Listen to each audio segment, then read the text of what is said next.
Rolling. Hi, I'm Pinky Daga, CEO for Thrive Art and Soul.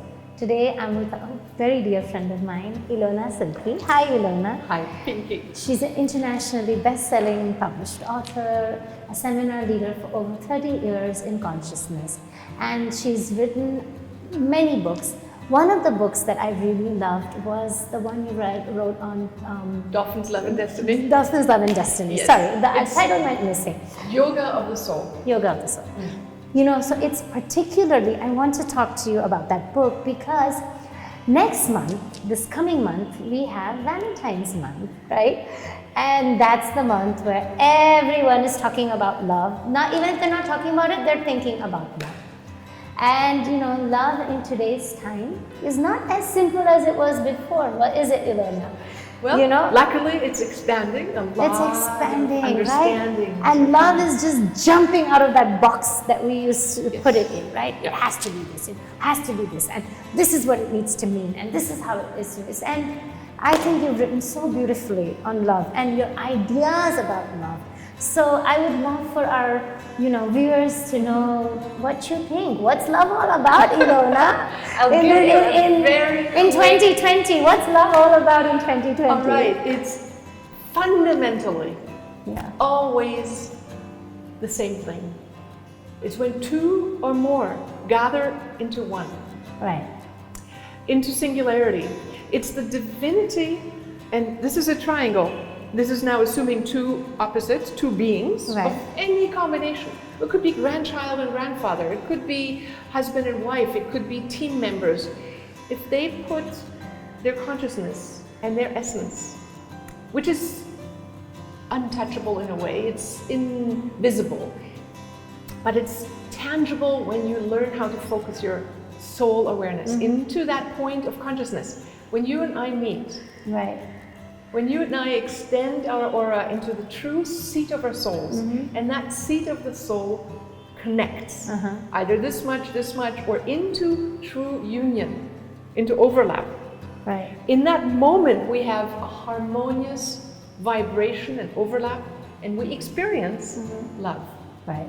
So love, by definition, is the harmonization of wavelengths, and the closer you get into overlap, the more it'll feel like ecstatic union. Right, right. It's the moment of ecstatic union that most people call soul love. Right. And when they touch the face of God. Right, right. Now, reaching that state takes a little bit of training. Right. But the simple things that we can do is like open our energy body and feel our hearts. Right. Be available, not just have a stone wall face and say, "Hi honey, you look beautiful." Right. It's more like just connecting heart to heart, keeping our hearts open. And we become a wave-like being, and our energy body opens, and then our energies can touch. Right. So we come into co-resonance that will create a feeling of love. Right. But when I take people in seminars into exercises of reaching into higher states of soul awareness, and then we touch. I walk them through just being their normal human self, then going into a higher self image. I've done this exercise with you. I know this. And then we're in a higher self. It already feels beautiful. Right. But then we go even higher, closer to the source of creation, and our souls start touching. Right. And in the moment where our souls touch, we have to be willing to be seen. Right. And in that transparency of union of soul, and if we overlap, and that takes a little training of soul awareness training, we create what people would call soul love. Soul love. But is it easier with soulmates? Well, a soulmate, by definition, is someone who can go into union with you. Right. Anytime I have in seminars, I have a rule that says don't marry anybody for the first 6 months. Right. Because when people make these exercises and really get good at it, overlapping with soul awareness into singularity, they go like, oh my God, I have found my soul mate. Right. But really, it's only someone who can meet them in their soul state. Right. Soulmates, it's a big discussion. I know. Who is that and what is it? Exactly. But it's someone who you can vibrate into union with. Yeah, because it is easier to do it with some people as opposed to others, right? That's a good question. Yeah. And you know, I have had, ultimately, you can pretty much unify your soul with anybody of your level. Right, right. Yeah. It's the level that you're resonating Consciousness. at. Right. It's like, it's souls, I mean, love makes the playing field level. So, okay, let's just start out. Right. We ascend as souls, we're in evolution. Right. Some are here and just make it out of animal consciousness, and we love our dogs, right? Right, of course. So no problem there, but some people and some souls are really old and ancient. But if an ancient soul gets together with a very young soul, their potential is much bigger. So we really do better with a matched level of consciousness. Right, with a matched level of consciousness. And a lot of times, you know, nowadays especially, women want to expand their soul awareness. Right. And the husband is not necessarily quite there. Right. Because he has to figure out how to make that's money. the thing, right? Because things are, sometimes you start off loving somebody. Let's be honest, because this is about love out of the box. And we're being very honest with ourselves this month. And there might be somebody that you might meet and you say, okay, right now there's a connection. Yeah. But as you evolve in the relationship, you just go away and you lose the connection. And completely. especially with women evolving at a much faster rate. currently that's happening all over the world. Yeah. So, mind you, evolutionary states and opening your heart, you know, I mean, you can have a husband who's very brilliantly evolved, but needs to learn how to open their heart usually, right? Right. That's but next time we're the men, we remember that, right? We remember that, right. But a relationship thrives the moment you realize that it's not just a relationship between two egos, but it's in the union of the two souls, which meets at a place that is beyond time-space. Right. And when we overlap that vibration, and we have trained ourselves to feel our soul, seat of our soul, then we merge into that state. Then that, I call it the soul star of the relationship, starts informing the two or more, if it's a family, members of all that union. Right. See, and we need to primarily address the union first. Right. But that starts with homework. Right. I need to learn how to access my higher awareness. Right. You need to do that. Then we connect, and then we let that energy inform both of us. Right. Whether what's right for us in that moment. Yeah. Yeah. And shall I tell you the secret? Yes. Do you want to know how to have a better sexual experience? Yes. In a romantic setting. Right. Okay. People who are in a relationship, and especially in India, Tantra is grew out of India. Right. So of course, what it is realizing that we are not physical bodies. Just, you know, it's not about rubbing the right spots. No. It's about feeling the energy flow and shifting from particle consciousness to wave consciousness, which is what quantum physics is teaching us worldwide. Right. And once we do that and we feel each other as an energy being, it is something you have to practice. Right. Now, in making love, if we can manage to slow down occasionally from the body heating up and going, you know, into rapid heat, instead become conscious again and go, I breathe your energy. Right. And then take that breath to the divine source. Right. As we then either circulate it through each other, or we both ascend and meet in that ephemeral place of superluminal presence, where we both are existent outside of time and space.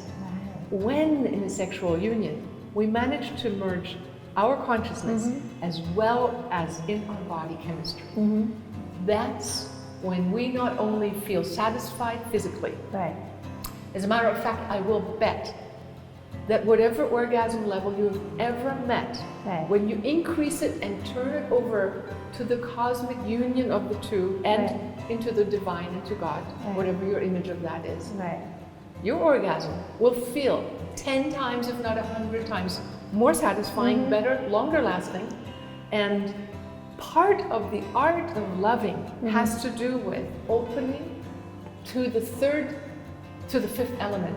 You know, there is a movie called The Fifth Element, which gives a beautiful rendition of this visual. The two together in the unification of consciousness are the lens through which the divine or God can infiltrate into the 3D and bring about greater brilliance and love and happiness.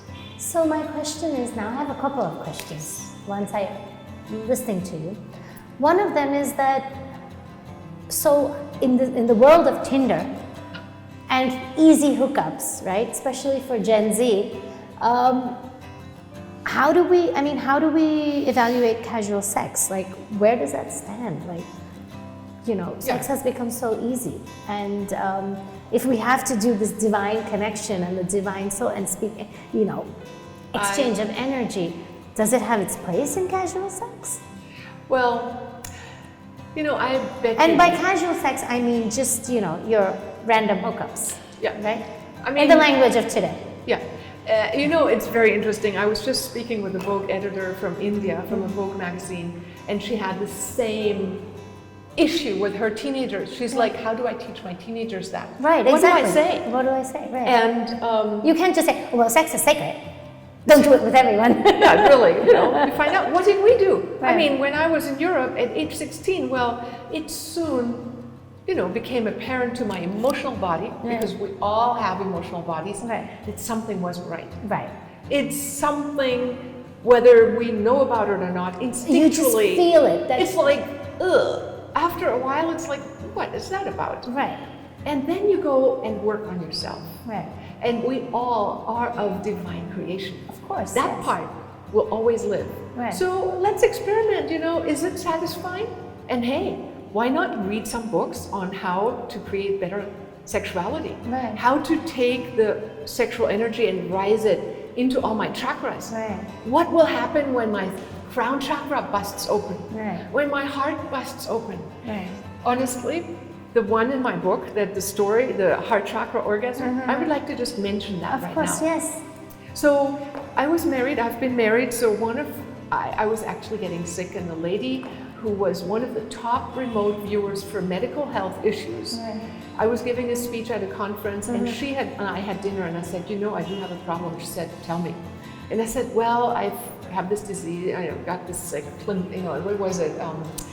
A foggy brain. What was it? I can't remember. It was having too much, an overgrowth of sugar, and whatever the reason. She said, you know why? Because you're being monogamous. I'm like, seriously? That's bad? She said, well, your energy system collapses when you do. You need to open your soul to other beings. And I can talk to your husband if you need to, because if you keep going like this, you'll die. And I'm like, really? Actually, my husband and I had kind of discovered something along the lines, but we didn't dare think that thought. Right. So fast forward a little bit, in my book, my relationship with Amareya, in the book, I describe it. My husband says, okay, go, with this meditating yogi. And I went with him on a trip to Maui, and we spent a week together, swimming in waterfalls, swimming with, you know, in the ocean, looking for dolphins.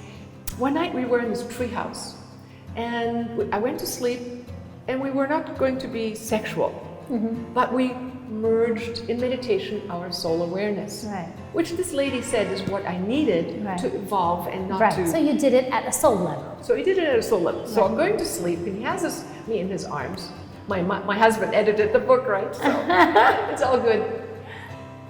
And in the middle of the night, and I don't know what he did, I was waking up, and suddenly I had his hand on the back of my heart, and I had this bursting of a true orgasm of my heart, like this part, and then went out into the cosmos. I woke up, and I'm like undulating, and I'm like going, oh my God. Right. And he said he was taught in his meditations by beings of planet how to do this. He was taught how to do this. I'm like going, I've never experienced anything like it. He said, yeah, other women usually want to sign up with me after they've experienced this. He's, as I speak, flying to Rishikesh, where we're going tomorrow. Right. We are still, after 16 years, the dearest of friends. Right. We meditate in union, no sexual interaction, but it touches the fulfillment of our heart and souls and chakras in ways that sex couldn't touch. So when people are on Tinder and hook up, well, what really happens is the satisfying of an itch